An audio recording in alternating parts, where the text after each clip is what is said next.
Hey guys, it's Wahima, but just call me Wah. Melanated! Hey guys, welcome to Morning Tea, where we sit in our sleepwear and discuss current events. Today's tea is Iced Chai Spice Tea by Stash Premium Tea. Just regular bag tea, y'all. Alright guys, let's start with pop culture. Here's the tea. So Blac Chyna put out a restraining order against Rob Kardashian. I don't exactly know how that works, seeing as how they share a child. I also do not care. So this is some sad news. The math world lost a shining star recently. Her name is Maryam Mirzakhani. I believe that's how you pronounce it. She passed away after battling cancer. She was 40 years old. She was the first woman to ever win the Fields Medal, which is like equivalent to the Nobel Peace Prize. And so the math community and the science and tech community mourns her loss because she was really doing some cutting edge work dealing with like oval shapes and amoebas and different things that are shaped like an oval, which I didn't even know that was like math. As always, my heart and prayers goes out to her friends and family. All right, so Sammy Sosa has made his way back into the media. Why? I do not know, but apparently people are so shocked with the way he looks. Sammy Sosa, if you guys don't know, so he's a Dominican baseball player who was really big in the 90s, and his claim to fame is that he took steroids. I'm not sure if he was like a really good baseball player or not, but his name was everywhere after the steroids situation. So that's how I know him. I also know him as the black man who does not want to be black. I actually saw a meme where somebody said that he looks like the milk left over after you've eaten a bowl of Trix. Shade. So apparently there's some controversy because Miss South Africa, Miss Universe, I don't know if she's Miss Universe or Miss South Africa or whatever she is, but she was feeding some hungry children and she went around with gloves on the entire time, and everyone was saying that she didn't want to touch like the black children.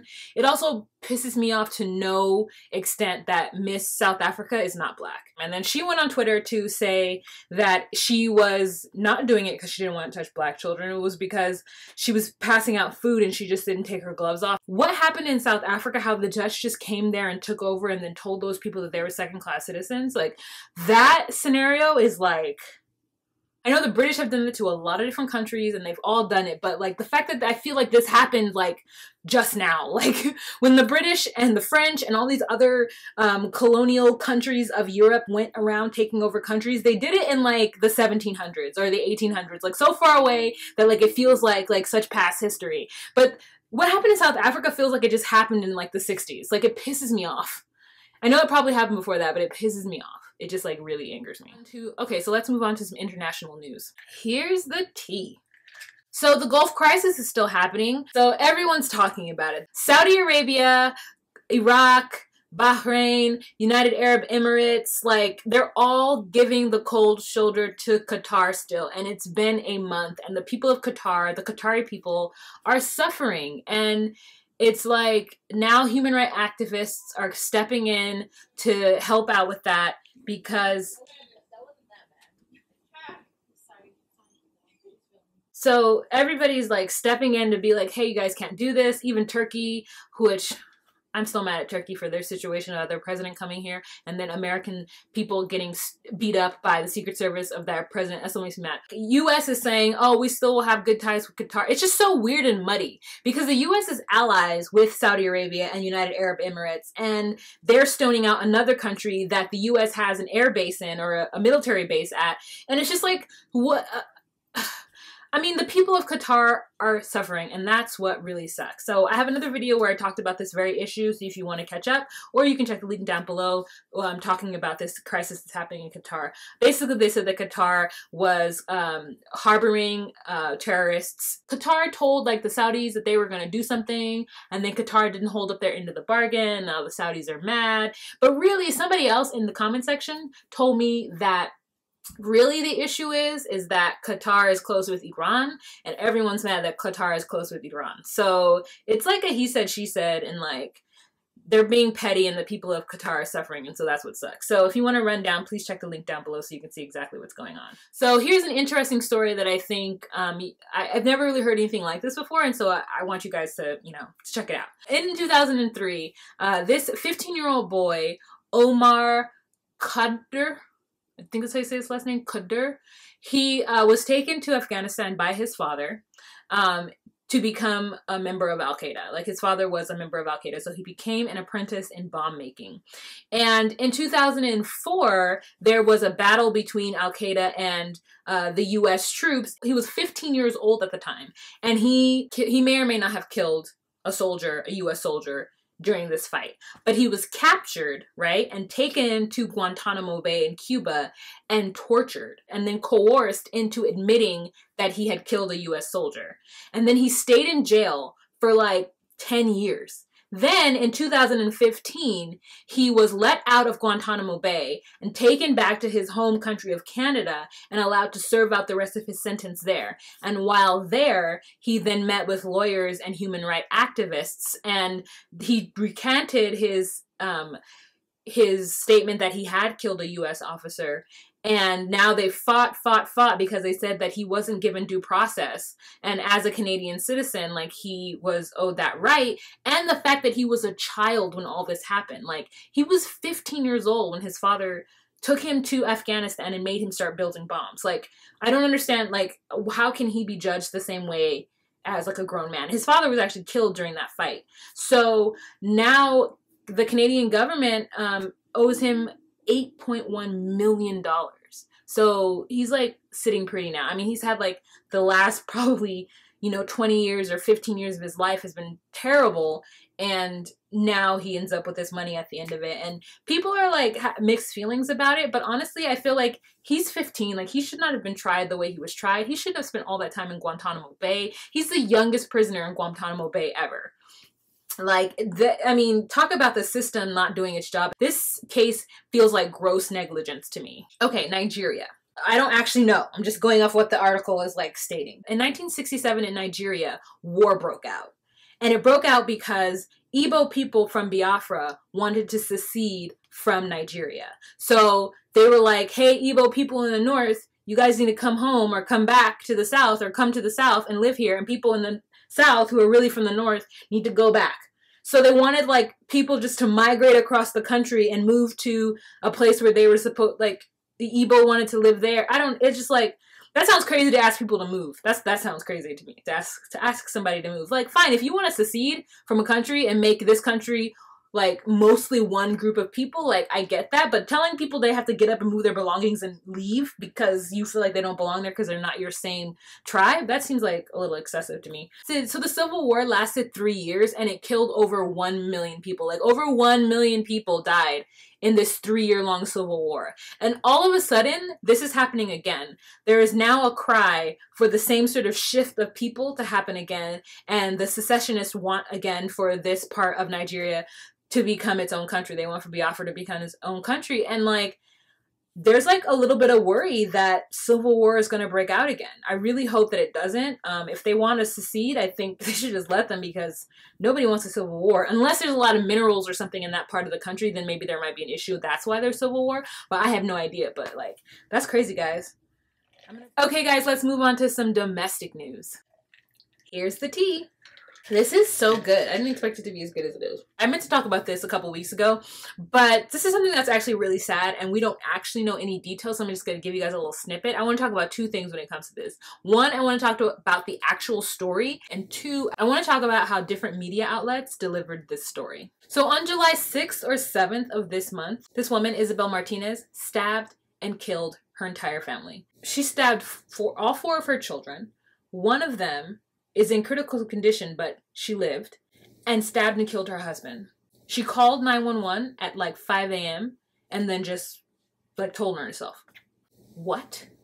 I mean, like, I don't know what would drive someone to kill someone, because like this is about to get morbid and I don't want you guys to be triggered, but I like think about people and the way they think about stuff and how they behave. So like, when you stab and kill someone, there's either 1 or 2 reasons, right? Because stabbing is really personal. That's a personal act. Like, you have to actually, like, stabbing somebody is different than pointing a gun and shooting. Stabbing somebody is not fucking easy. Like, you have to go in with a lot of, like, rah to do that. And it's like, so this woman was out of her mind.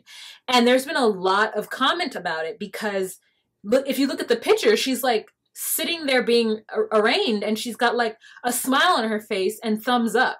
So everyone's like, oh, this is the face of evil. This is like whatever. There's a lot of like judgment behind it. And don't get me wrong, I am judging her.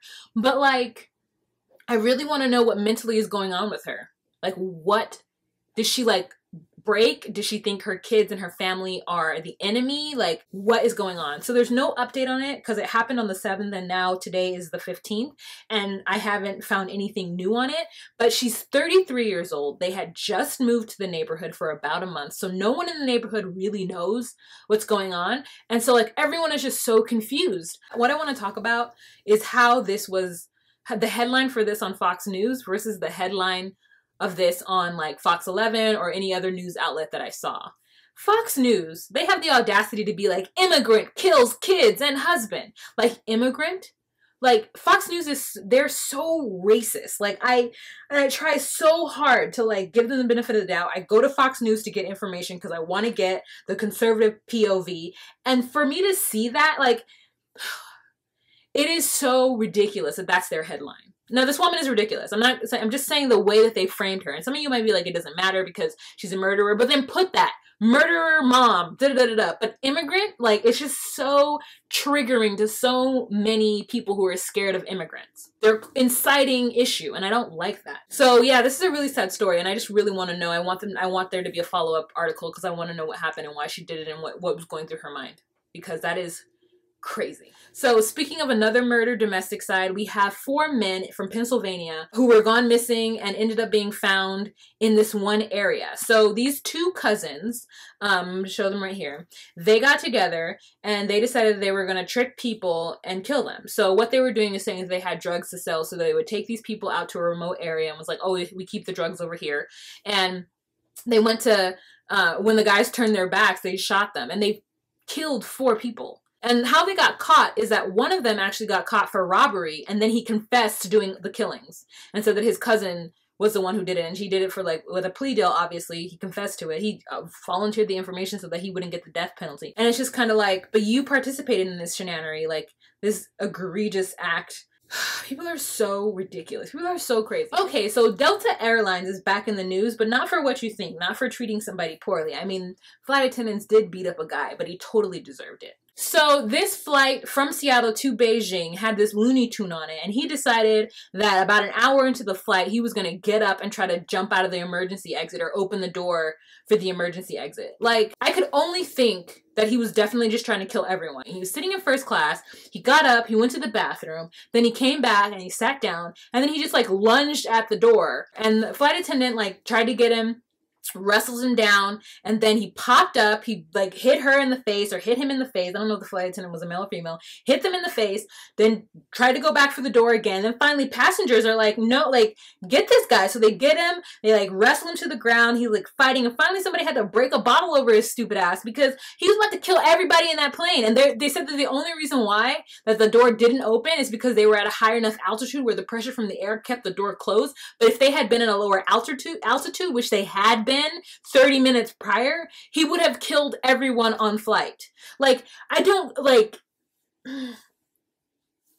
So here's another thing. There's this, like, really interesting article / documentary about women who are sharing their stories who are in the tech industry who have faced like crazy sexual harassment. So we all know that sexual harassment in the workplace is not gone. It's probably better than it was 50 years ago, but it's still there and it's not gone. And like, men don't have to really deal with sexual harassment from other men or from other women the way that women do. It feels as though like if you are sexually harassed at work, that you have to kind of go along with it so you can get what you want. Because if you rail against that, you become stigmatized as the woman who told. It's hard for women. It's hard. It's so hard for women to deal with shit in the workplace. Like, it's hard for me to deal with stuff in the workplace when I feel like somebody's only asking me to do something because I'm a woman. I get frustrated too, and it's like, do I call that out? Do I call that out and then have that person forever think that I'm somebody who's gunning for them, or have that person think that I'm sensitive, or have that person think that I just have an attitude and I'm crying like sexism, or I'm crying sexual harassment? Like, it's such a weird line to toe. And so for these women to come out and bravely talk about the sexual harassment that they face and how they felt like they couldn't come forward and talk about it because it would then cause them more issue. Calling out racism and calling out sexual harassment is it's so hard. It's so hard. It makes me mad that somebody will put me in that situation. Because then I'm like, oh, now I have to make this choice. And men don't have to make this choice the way that women do. I'm sure it's happened to men for sure, but it doesn't happen to them. It's not something they have to constantly think about. It's like, just please don't sexually harass me so I don't have to hit you. Like, I don't want to tell on you. If you're sexually harassing me and when I punch you in the face, you just take it like a man and keep it moving, then I think that would be a suitable solution for this problem. You know what I'm saying? Take that bow and then we can both move on. But then if I hit them, then I'm the one that's crazy. I'm the one that flew off the handle. I'm the one that's emotional and hormonal. No, you're the one who stepped over the line and I had to put you back on your side of the line. And it's just so frustrating. So I really feel for these women. I think they're very brave to come out and talk about this. And I think it's something very important to talk about. Because no one should feel harassed in the office. You should be able to tell somebody one time to leave you the fuck alone. And they should leave you alone. You know, I give you that one time. Maybe you didn't know. Maybe you thought it was cute. Maybe you thought that I would respond to it.Maybe, you know, whatever. But if I tell you to step back, then you need to step back all the way back. And keep it to yourself. You know what I'm saying? Don't start no SH and there will be no IT. Alright guys, that's it for this video. Please let me know if I missed anything. Let me know for topics next week. If you have any questions, comments, or concerns, or would like to join the conversation, please leave a message down below. Also, I have a new comedy video out, so go check out that comedy video.